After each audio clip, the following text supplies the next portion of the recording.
Halil İbrahim Kapar'ın Polat Alemdar'a dediğini hatırlayırsınız. Senden bir tane daha yoksa estağfurullah demeyeceksin.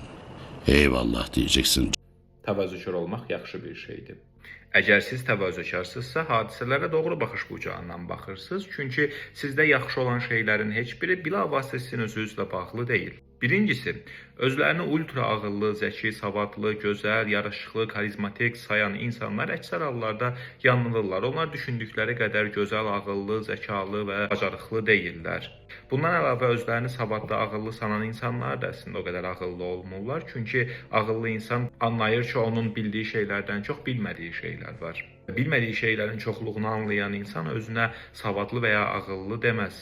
Və ümumiyyətlə də sizdə yaxşı olan şeylər, davası sizdən asılı olan şeylər deyillər. Təsadüfən doğru genlərə və doğru mühitə rast gəlmisiniz, hansı ki, bu da sizin inkişaf etmənizdə və yaxud da ki, hansısa yaxşı fiziki xüsusiyyətlərin sizdə formalaşmasında rol oynayıb.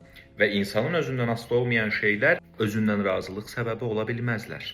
Ona görə də təvazökarlıq lazımlı və doğru bir baxış bucağıdır. Amma bir də var mənim patoloji təvazökarlıq dediyim şey.